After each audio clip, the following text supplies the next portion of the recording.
ہمارے لیے آج کی انجیل مقدس یوحنا کے مطابق، اے خداوند تیری تمجید ہو، اس کے 6 باب میں سے بیان۔ میں وہ زندہ روٹی ہوں جو آسمان سے اتری ہے۔ اگر کوئی اس روٹی میں سے کھائے تو ہمیشہ تک زندہ رہے گا، اور جو روٹی جہان کی زندگی کے لیے میں دوں گا وہ میرا گوشت ہے۔ پس یہودی آپس میں یوں کہہ کر تکرار کرنے لگے کہ یہ اپنا گوشت ہمیں کیوں کر کھانے کو دے سکتا ہے؟ مگر یسوع نے ان سے کہا کہ میں تم سے سچ سچ کہتا ہوں کہ اگر تم ابن انسان کا گوشت نہ کھاؤ اور اس کا خون نہ پیو تو تم میں زندگی نہیں ہوگی۔ جو میرا گوشت کھاتا اور میرا خون پیتا ہے وہ ہمیشہ کی زندگی رکھتا ہے، اور میں اسے یوم آخر میں پھر زندہ کروں گا، کیونکہ میرا گوشت حقیقی غذا اور میرا خون حقیقی شرب ہے۔ جو میرا گوشت کھاتا اور میرا خون پیتا ہے وہ مجھ میں قائم رہتا ہے اور میں اس میں۔ جس طرح باپ نے جو زندہ ہے مجھے بھیجا اور میں باپ سے زندہ ہوں، اسی طرح وہ بھی جو مجھے کھاتا ہے مجھ سے زندہ رہے گا۔ جو روٹی آسمان سے اتری ہے یہی ہے، باپ دادا کی طرح نہیں کہ کھایا اور مر گئے۔ جو یہ روٹی کھائے گا وہ ابد تک زندہ رہے گا۔ انجیل پاک کے وسیلہ سے ہماری خطائیں مٹائی جائیں۔ اے مسیح تیری ستائش ہو، آمین۔ باپ اور بیٹے اور روح القدس کے نام میں آمین۔ مسیح یسوع میں میرے عزیز بھائیوں اور بہنوں اور پیارے بچوں، آپ سب کو کراچی پاکستان سے شوکت بھٹی کا سلام و پیار پہنچے۔ لتوریائی کیلنڈر کے مطابق آج سال کے دوران کا 20واں عام اتوار ہے۔ آج کی تینوں تلاوتوں کا مرکزی خیال یہی ہے کہ خدا ہمارا خالق اور مالک ہے۔ وہ ہماری خبر گیری کرتا اور ہماری ضروریات کی ہر شے ہمیں عطا کرتا ہے، اور وہ زندگی کی روٹی ہے۔ میرے عزیزو، انسان کی زندگی کے لیے روٹی اہم ترین شے ہے۔ روٹی پیار و محبت اور اثار کی علامت ہے۔ روٹی میل و ملاپ اور اتحاد کی بھی نشانی ہے۔ روٹی کے بنا ہر رشتہ بنتا اور بگڑتا ہے۔ اگر کسی کو پیار سے روٹی کھلائی جائے تو وہ دوست بن جاتا ہے، اور اگر کسی کو روٹی نہ دی جائے تو دلوں میں نفرتیں، رنجشیں اور دشمنیاں جنم لے لیتی ہیں۔ دشمنوں کے ساتھ روٹی کھانا برا اور معیوب سمجھا جاتا ہے۔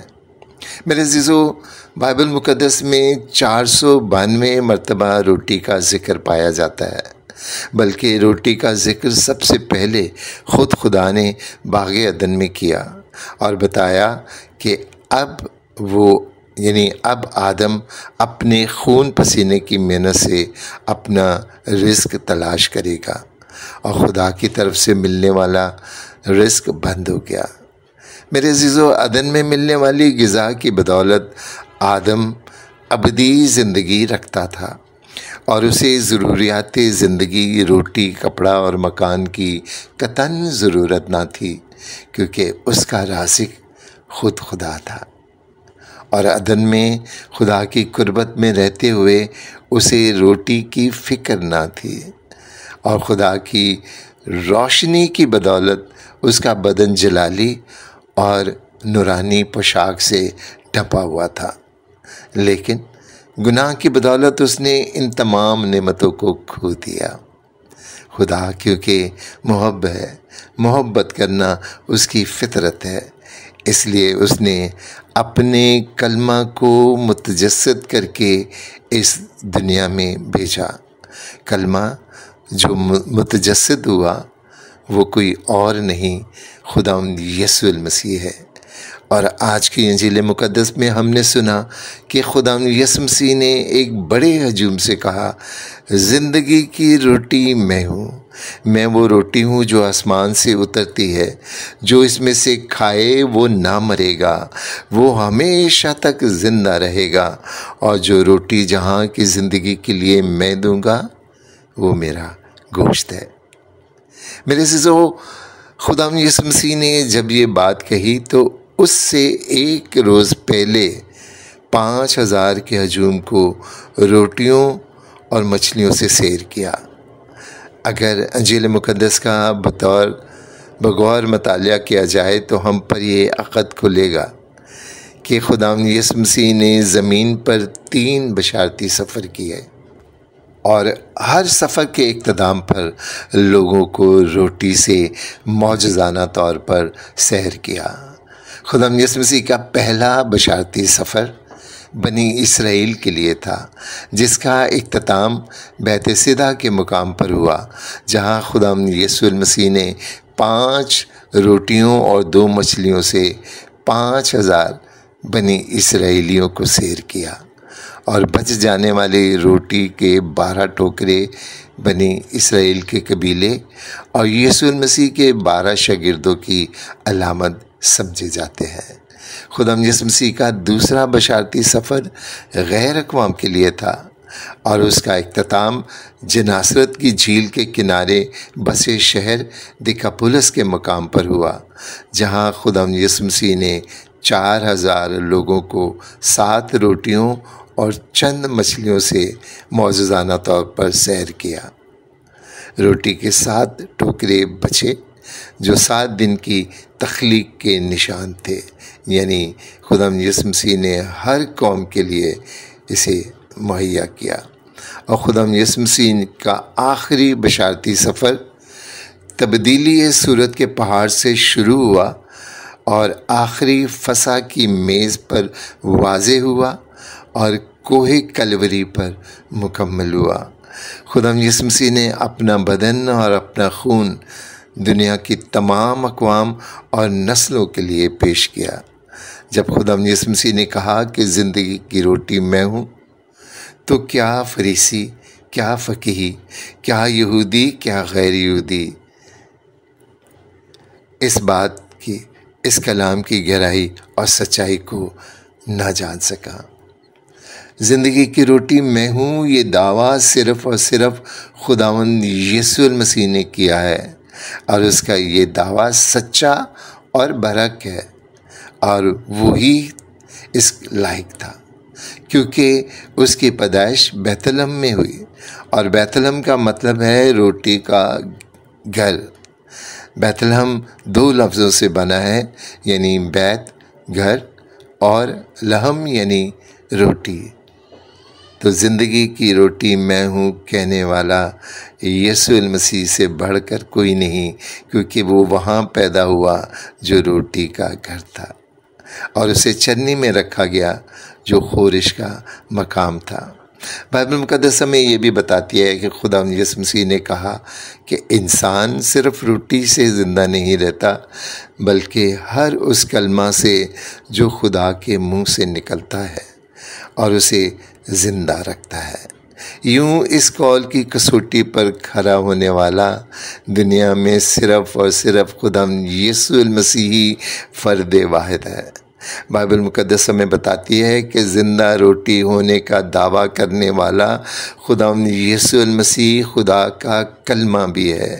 مقدس یوحنا کی انجیل کے آغاز میں ہی رقم ہے کہ ابتدا میں کلمہ تھا اور کلمہ خدا کے ساتھ تھا، یہی ابتدا میں خدا کے ساتھ تھا، اور کلمہ ہی متجسد ہو کر اس دنیا میں آیا تاکہ جو کوئی اس پر ایمان لائے وہ کثرت کی زندگی پائے۔ میرے عزیزو، کیتھولک کلیسیا خدا یسوع مسیح کو بطور خدا کا کلمہ اور آسمان سے اتری زندہ روٹی قبول کرتی ہے۔ یہی وجہ ہے کہ اپنے ہر گرجا گھر میں 2 عہد کے صندوق نصب کرتی ہے۔ ایک عہد کا صندوق کلمہ یعنی کلام مقدس کے لیے ہے، اور دوسرے میں پاک روٹی یعنی پاک یوکرست رکھی جاتی ہے۔ اور یہ دونوں عوامل اس بات کو واضح کرتے ہیں کہ خداوند یسوع المسیح کلام مقدس اور پاک یوکرست دونوں میں موجود ہے۔ یوں ہمارے لیے خدا کی عطا کردہ مکمل غذا موجود ہے۔ میرے عزیزو، آج بہت ساری کلیسیاں ایسی ہیں جو کلام مقدس کو اہمیت دیتی ہیں، لیکن پاک یوکرست کے لیے ان کے گرجا گھر میں کوئی جگہ نہیں۔ اس لیے میرے عزیزو، خدا کے کلام کو سننے سے ہمارا ایمان مضبوط ہوتا ہے، لیکن زندگی ہمیں خدا کے اس پاک بدن سے ملتی ہے جو وہ ہمیں دیتا ہے، کیونکہ اس کا فرمان ہے، جو میرا گوشت کھاتا اور خون پیتا ہے وہ ہمیشہ کی زندگی رکھتا ہے، میں اسے یوم آخر میں پھر زندہ کروں گا، وہ مجھ میں قائم رہتا ہے اور میں اس میں، وہ ابد تک زندہ رہے گا۔ اس لیے میرے عزیزو، کیتھولک کلیسیا ہمیں مکمل زندگی عطا کرنے کی موقع فراہم کرتی ہے۔ ان فضائل کو پانے کے لیے ضروری ہے کہ ہم پاک یوکرست کی اہمیت کو جانیں اور ایمان رکھیں کہ پاک یوکرست ایک زندہ روٹی ہے۔ پاک یوکرست روٹی میں خود خداوند یسوع مسیح حقیقی طور پر موجود ہوتا ہے۔ پاک یوکرست ہمارے لیے آسمانی کلیسیا اور زمینی کلیسیا میں شرکت دیتی ہے۔ اگر ہم اس حقیقت کو جان لیں تو بقول ایک مسیحی رہبر، ہم جو یوکرست لینے کے لیے پیروں پر چل کر جاتے ہیں، اگر اس حقیقت کو جان لیں تو گھٹنوں کے بل جائیں گے۔ میرے عزیزو، خداوند یسوع مسیح زندہ روٹی ہے جو ہمیں پاک کرتی ہے۔ خداوند یسوع مسیح ہمیں خدا سے ملاتا ہے۔ پاک روٹی کی بدولت ہمیں نجات ملتی ہے، ہمیں شفا ملتی ہے۔ اس لیے یسوع المسیح کے پاس آئیں اور ابدی زندگی پائیں۔ خدا ہم سب کو برکت دے، آمین۔